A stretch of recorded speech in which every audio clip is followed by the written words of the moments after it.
Então, isso aqui, veja, nós vamos utilizar aquela estrutura que eu falei para vocês na aula passada, como modelo, tá bom? Qual é o modelo? A gente parte da estrutura econômica, da estrutura social e depois a gente vai para a superestrutura. Porque a partir daí a gente entende porque, veja, a gente entende porque a organização é de um jeito ou é de outro, tá bom? Então, o meu objetivo nessa disciplina com vocês é que vocês tenham condições de entender por que, que a educação de hoje, a nossa educação, é de um jeito ou de outro jeito, certo? Por que, que é dessa maneira? Aí vocês, baseado nisso, vocês vão fazer a opção se vocês concordam com uma linha ou com outra linha, né? Mas o importante, a ciência procura apresentar como é que as coisas funcionam, como é que a realidade se estrutura, né? No caso, né, nesse caso específico, por que a educação na sociedade primitiva era de um jeito e não do outro jeito? Porque ela que se organiza na comunidade primitiva, né? De uma maneira, se organiza na Grécia de outra maneira, se organiza na Idade Média de outra maneira, se organiza na modernidade de outra maneira, né? É que quanto mais a sociedade se torna complexa, mais e mais nós vemos estruturas diferenciadas de educação. Bom? Então, vamos começar com aquele método, né? Vamos começar pelos fundamentos econômicos, certo? Então, qual é o fundamento da comunidade primitiva? Né? Primeiro, é uma coletividade pequena, assentada na propriedade comum da terra e unida por laços de sangue. Isso é uma visão genérica, tá certo, gente? Abstrata, geral, tá bom? Que serve tanto para os índios brasileiros, como para as comunidades, vamos dizer assim, da Austrália, tá bom? Ou as comunidades da Índia, tá ok? Claro que se a gente for ver a coisa mais de perto, a gente vai ver que tem algumas diferenciações, mas você tem que ter uma visão, vamos dizer assim, genérica, porque a ciência trata da regularidade, né? Trata dos padrões, tá bom? Certo? Ou seja, você vai ao médico, você tem um problema, vamos dizer, eu tenho pressão alta.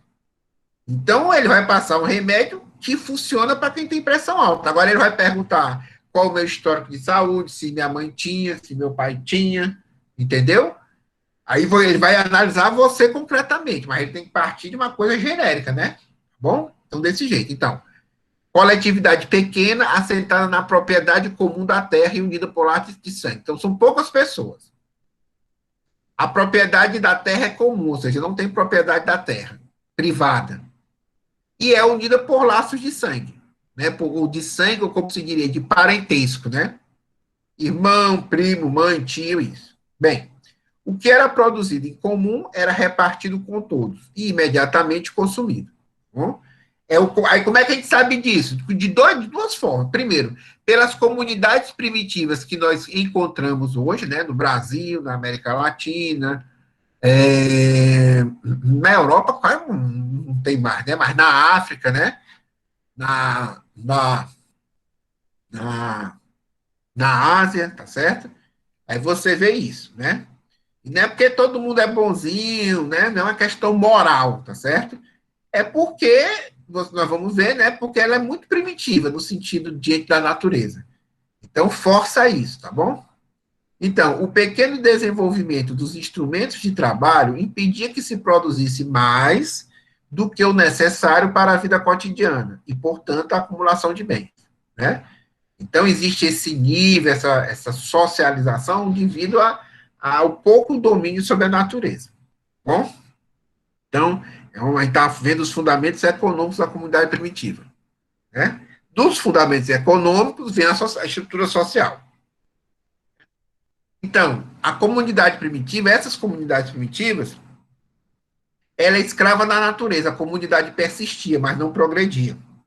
Então, hoje, né, ainda há comunidades perdidas na Amazônia, né, tanto na Amazônia brasileira, Amazônia venezuelana, das Guianas, certo?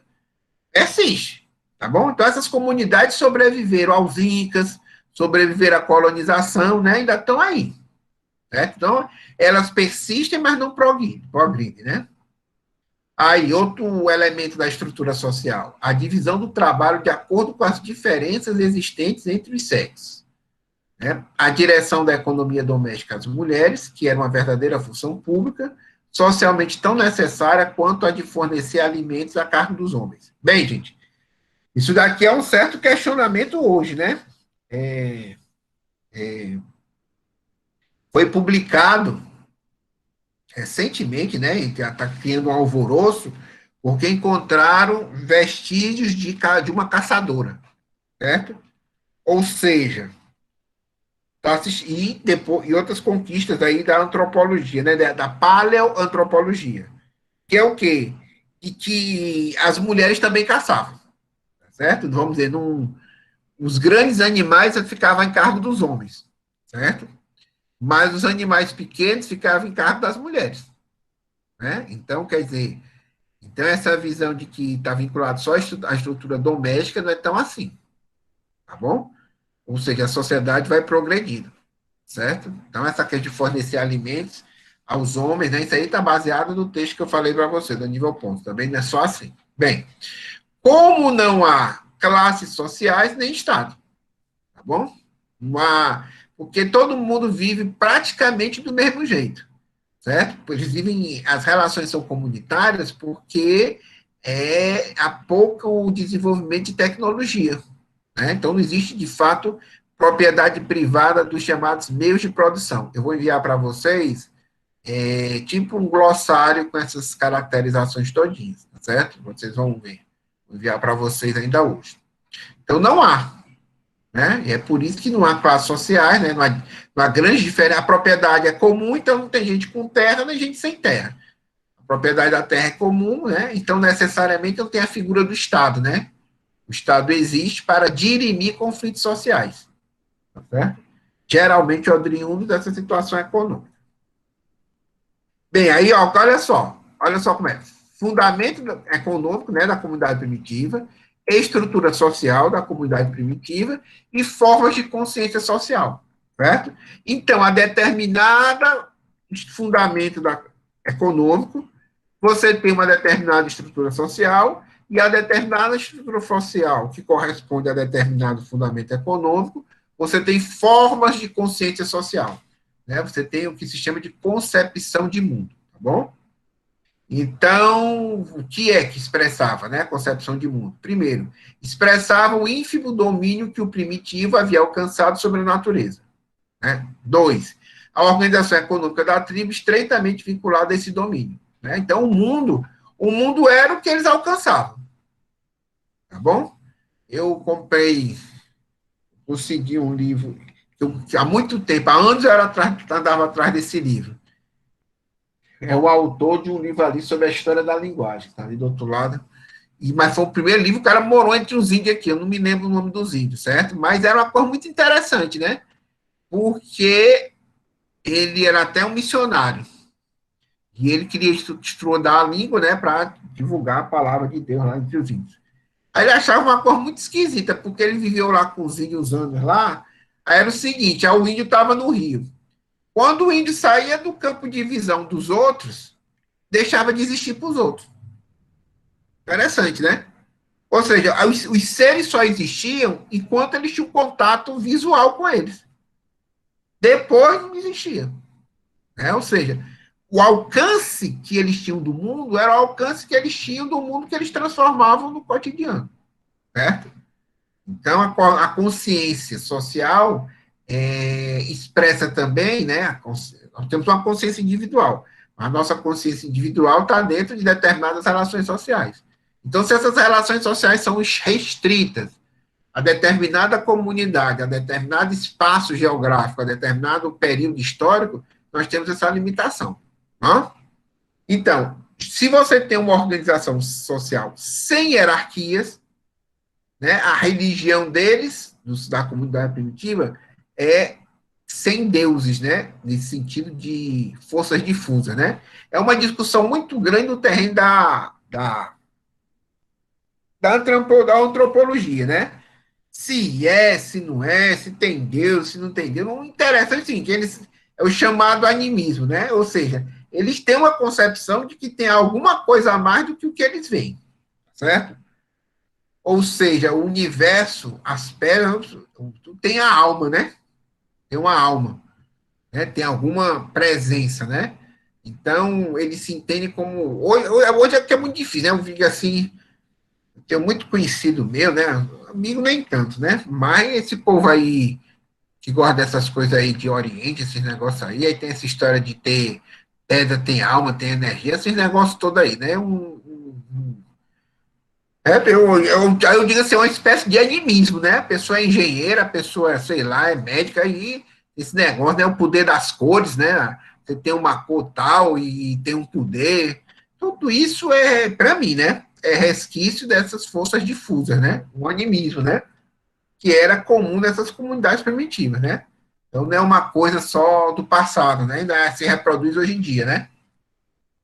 O cara diz, você tem uma pedra e bota a pedra pendurada no pescoço e ela lhe traz uma energia, é a corrente, é animismo. Bem, os indivíduos acreditavam que influenciavam a natureza, realidade, ou pelo poder do seu pensamento, artes mágicas, ou por sortilégios, influenciando os espíritos que a governam, né? E aqui uma coisa também muito interessante, né? Você ainda não tem uma religião estruturada. Porque uma religião tem uma série de coisas aí, né? Tinha um livro, mas está ali do outro lado. Um pesquisador identificou 8 coisas que tem numa religião, né? Mas eu vou só falar de algumas, né? Primeiro, a religião tem que ter uma concepção de mundo estruturada. Segundo, tem que ter, vamos dizer assim, um clero, né? Um clero no sentido de sacerdotes, alguém que está entre o mundo superior, os deuses, né? E os meros mortais, né? Então você tem um sistema, tem um ritual, uma série de coisas. Mas a magia é diferente, tá certo? Então a magia procura influenciar a realidade. Então veja, você tem. Então, para que serve a educação? A educação, eu vou fazer um vídeo para vocês para explicitar mais isso. A educação é um mecanismo de reprodução social, certo? Ou seja, a sociedade tem que estar constantemente se reproduzindo. Ou seja, isso que a gente está fazendo aqui, nós estamos formando futuros, em tese, né, em teoria, em hipótese, futuros professoras, né, futuras professoras e professores, né? Tem que falar professor, que a maioria da turma é de mulher, então vocês são a maioria. Então, futuras professoras e professores, pedagogas e pedagogos. Então, isso é reprodução social, certo? Então, a educação está vinculada a isso. Um curso de pedagogia significa um curso de formação de futuros pedagogos, de futuras pedagogas e pedagogos, né? Então, a educação, como é que funciona a educação na comunidade primitiva?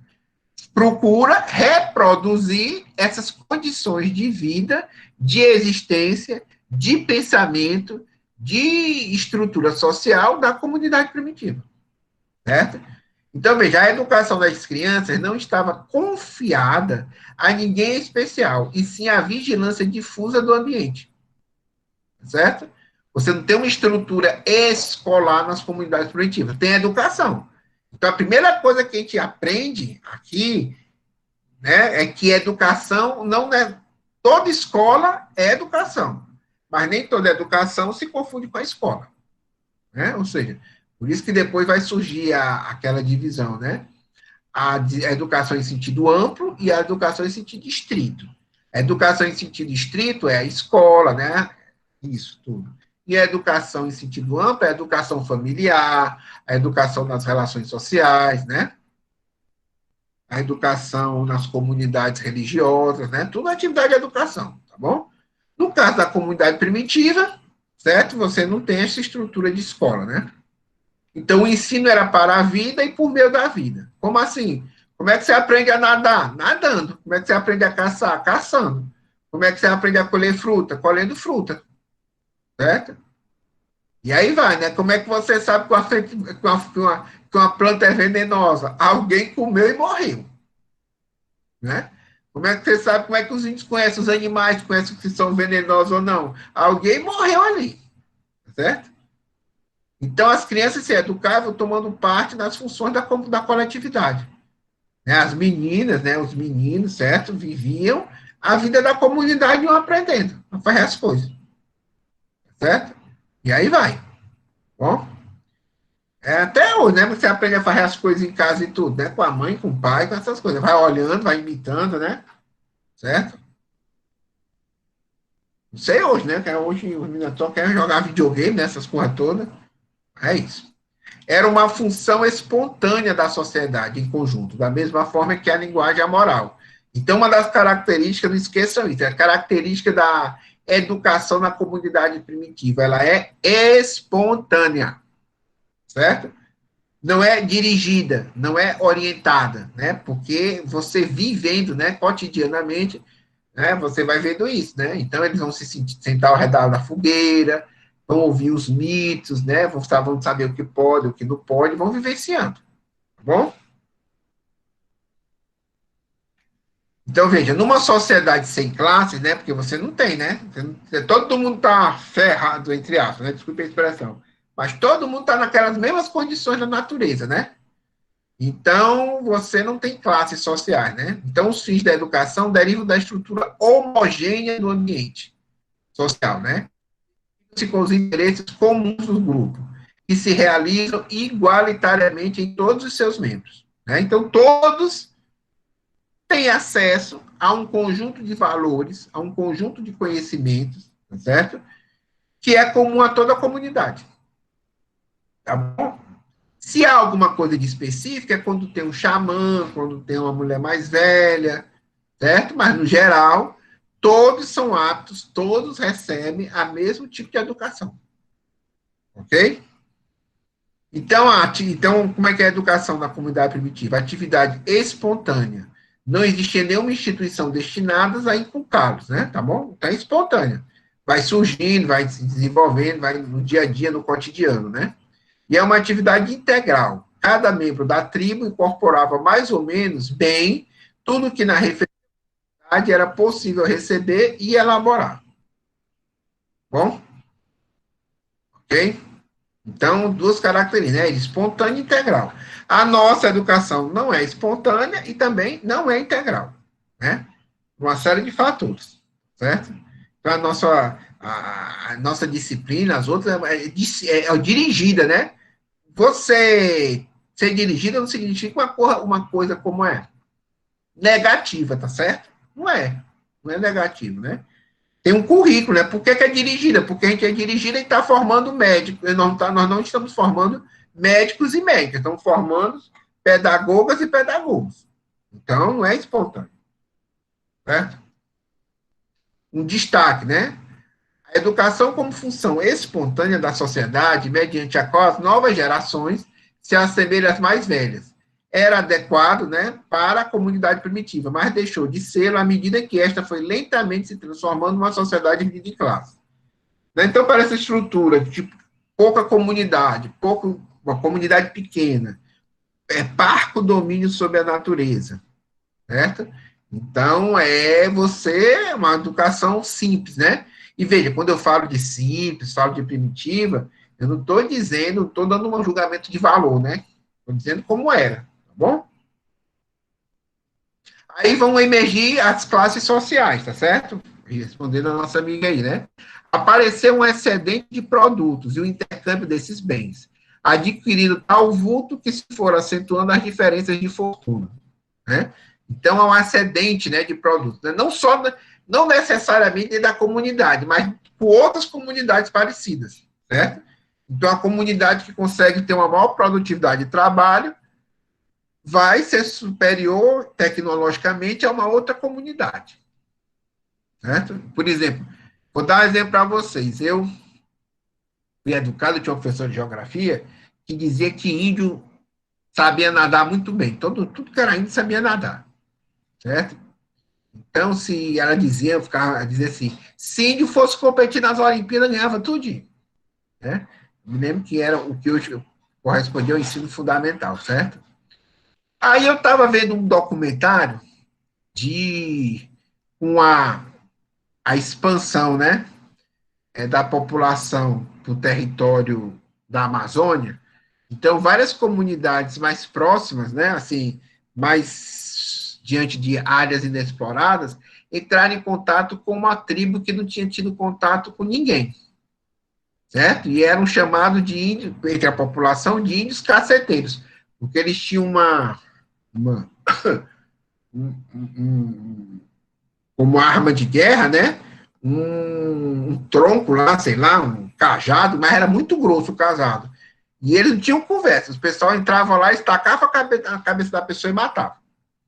Aí foi nesse documentário, foi uma comissão, né, do governo, como é, da FUNAI, né? Aí foram com índios, inclusive índios já, vamos dizer assim, que tiveram contatos, né? Aí foram com antropólogos, né, com outra tribo indígena, e atrás desses índios, né, que acabaram de matar um pessoal lá. Só sei que o índio lá, já que tinha contato com a nossa civilização, chega a se tremer de medo, né? Que se rapaz tem que se encontrar com eles aqui, ninguém escapa. E aí foi o antropólogo, foi um mateiro lá, e eles pegaram, aí eles viram assim, ó, eles chegaram aqui, pegaram essa banana e estão arrastando as bananas, caixa de bananeira por aqui, foram seguindo. Aí chegaram na beira do rio. Aí o índio do outro lado, né, o mateiro e o índio, agora eles entraram por ali, pelaquela picada da mata ali, e ali eu não entro não. Aí o antropólogo disse assim, vale, por que eles não atravessaram o rio? Aí o índio disse, eles não sabem nadar, eles não fazem canoa. Aí eu descobri que tem índio que não sabe nadar, certo? Ou seja, então você tem uma comunidade indígena que sabe nadar, e necessariamente só vai fazer canoa porque sabe nadar, porque se a canoa virar. Então, veja, uma comunidade indígena que sabe nadar é diferente de uma comunidade indígena que não sabe nadar. Né? Isso gera uma diferença social, né? E ela que sabe nadar tem uma capacidade maior de ter um excedente de produtos, porque ela vai pescar mais, entendeu? Vai ter um domínio maior da natureza ao seu redor, ok? E aí vai. Bem, surgiu pela primeira vez a possibilidade do ócio, né? Ou seja, se você produz além da sua manutenção, você pode passar um tempo sem produzir. Você pode estocar, né? E se você tem ócio, você tem capacidade de exercer mais as funções intelectuais, certo? Com a descoberta do trabalho escravo, né, aumentou o excedente de produtos, né? Ou seja, uma tribo mais capacitada que a outra, tecnologicamente, fazia guerra contra outra tribo e escravizava. Então, as pessoas, porque era melhor, depois eles descobriram isso, né? Eles matavam, comiam as outras tribos, né? Aí depois descobriram que, além de melhor do que matar e jantar as pessoas, era preferir botar as pessoas para trabalhar para eles, né? E aí vai surgindo, tá bom? Aí vai aparecer, né, a função dos organizadores, né? Que passaram a ser hereditárias. A propriedade comum da tribo, terra e rebanhos, tornou-se propriedade privada, certo? Então vai surgir essa diferenciação social, né? Que não tem nada a ver com maldade e tudo mais. Foi como as coisas se desenvolveram, certo? Então, se a pessoa descobriu, se uma comunidade descobriu uma maior produtividade do trabalho, né, descobriu aqui é o que pode botar os outros para trabalhar à força, vai se estruturar, né? Vão surgir as grandes civilizações em cima disso, né? A gente vai ver depois as civilizações orientais, né? Na Índia, na China, na Suméria, no Egito, né? Tem, tem algumas exceções, né? Os hebreus antigos, a escravidão era marginal, né? Quando eu digo marginal, é a margem, né? Você não tem uma estrutura de trabalho escravo, né? Vocês olharem na Bíblia, tem escravo, mas não é o centro, né? Então, os centros são pequenos proprietários, né? Sim, né? Camponeses, né? Também na Suméria tinha isso, né? Também. Bem, vamos lá. As classes sociais. A sociedade começou a se dividir em classes, proprietários e não proprietários. Os vínculos de sangue retrocederam diante do novo vínculo, que a escravidão inaugurou a exploração do homem sobre o homem, né? Então, você começa a surgir uma coisa que não tinha, né? Você tem proprietários de rebanhos e não proprietários de rebanho. Proprietários de terras e não proprietários de terra, né? Você tem escravos e os setores livres, né, da população, né? E aí começa, né? As famílias dirigentes, organizava a produção, a distribuição, a defesa, os rituais, as crenças e as técnicas de acordo com seus interesses.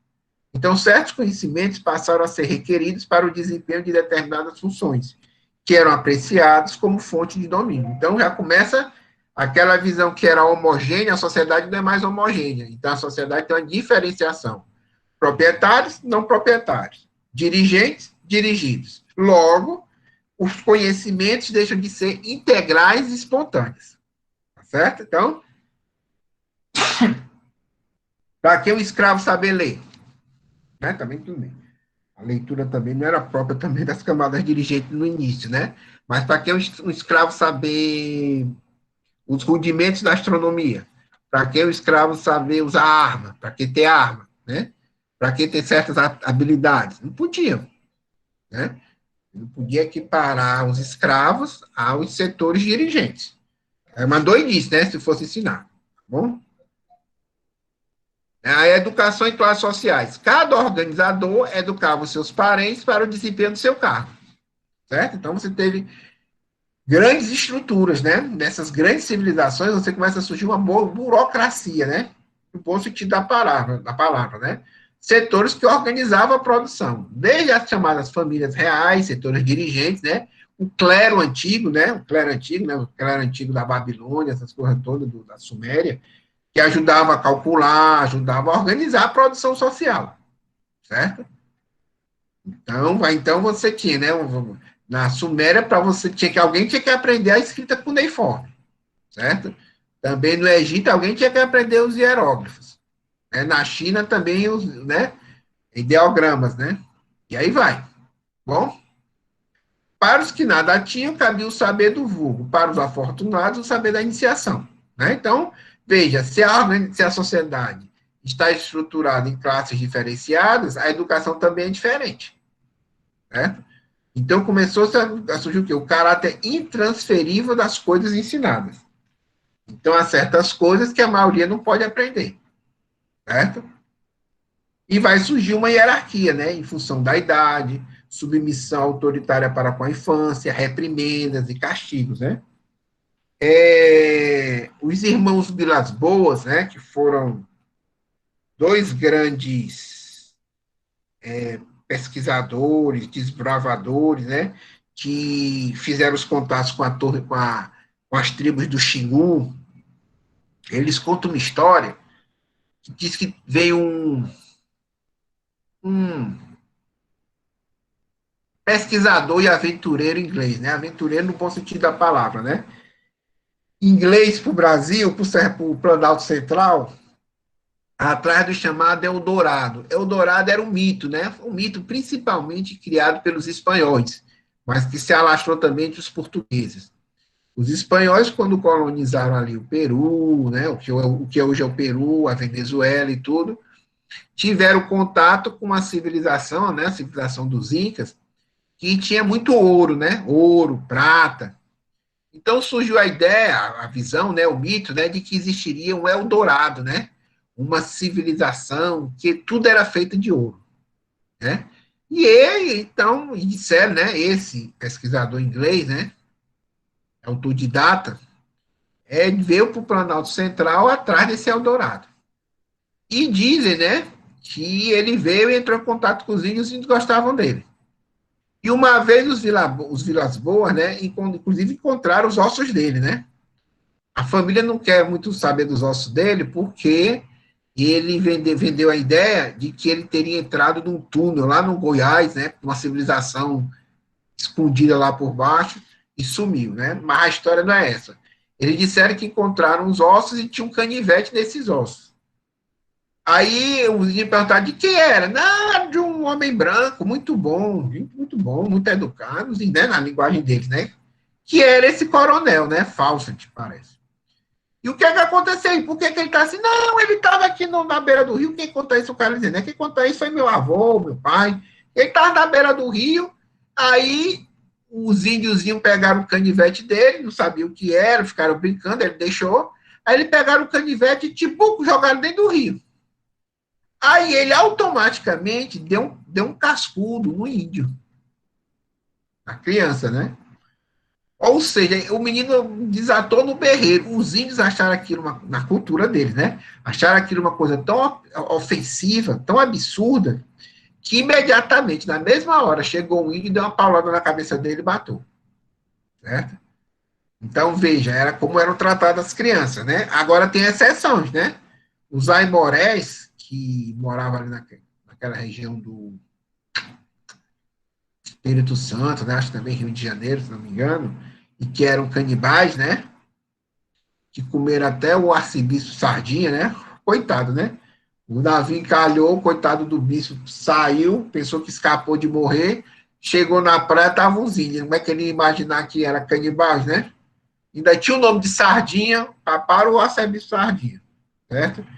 Mas eles educavam os filhos para serem firmes, né?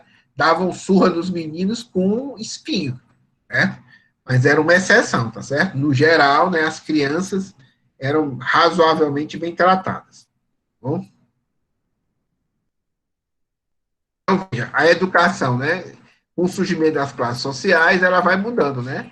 A educação sistemática, organizada e violenta surge no momento em que a educação perde seu primitivo caráter homogêneo e integral, certo? Porque é uma educação também para o comando, né? Para a submissão, né? Também nada de moralismo, né? Para manter a estrutura social. A gente vai ver em Roma, nós vamos ver isso na Esparta, na Grécia, né? Em Atenas, né? E em todas as estruturas sociais civilizatórias, né? Uma estrutura sistemática, certo? Organizada e necessariamente violenta, né? Disciplinadora, né? Então, a educação imposta pelos nobres se encarrega de difundir e reforçar esse privilégio. Uma vez constituídas as classes sociais, passa a ser um dogma pedagógico a sua conservação. É óbvio, né? O objetivo da educação é dizer que as coisas são desse jeito e vão ficar para sempre. Né? No caso específico dessas sociedades, ninguém vai dizer na China de 2.000 anos atrás, né? Ou na Suméria de 4.000 anos atrás, que aquilo dali não era bom, certo? Para as classes dominantes, a riqueza e o saber; para as classes dominadas, o trabalho e a ignorância. Né? Essa foi a grande desenvolvimento, né, da estrutura educacional no mundo. E aí vai surgir a opressão e a alienação, né? A religião passou a expressar a hierarquia que apareceu na estrutura econômica, né? Deuses dominantes e crentes submissos, né? E aí depende de estrutura para estrutura, né? Também não é uma coisa tão assim, vamos dizer, fechada, né? Certo? Diferente, né? Mas depende, aí é uma coisa que vocês têm que mergulhar, né? Nos textos sagrados, né? Da Índia, os textos antigos, a Torá hebraica, né? Aí tem uma grande diferenciação, né? E geralmente, né, gente, os setores sociais vão interpretar os textos de acordo com seus interesses, né? Bom, então, quem está interessado em dominar vai querer isso, né? Quem está interessado em compartilhar, em amar o próximo, vai interpretar de outra maneira, tá bom? Então, para assegurar a perpetuidade da riqueza privada, através das gerações e dos benefícios exclusivos de seus filhos, né, a filiação paterna substituiu a materna e uma nova família monógama apareceu, né? Também você teve uma organização da família, né? Família era uma coisa, esse conceito de família é muito fluido, né? Muito fluido. Né? A família hoje, atualmente, é a família nuclear, né? Pai, mãe e filhos, né? Vocês são de Itapipoca, vocês devem perceber que tem uma diferença. Eu também, né? A minha família era muito grande, né? Então, a família inclui primo, né? Inclui tio, né? Você tem uma amplitude muito grande, né? E na comunidade primitiva, era imensa, né? A família, né? Abarcava um clã, né, inteiro, né? Então, você tinha uma estrutura e as mulheres, né? A relação entre as mulheres, os homens, os filhos, essas relações de parentesco, tinha muita diferenciação, né? Para quem tiver interesse, né, tem vários trabalhos de antropologia, né, como é que é a organização familiar nos indígenas, nas comunidades africanas, né, diferente, tá bom?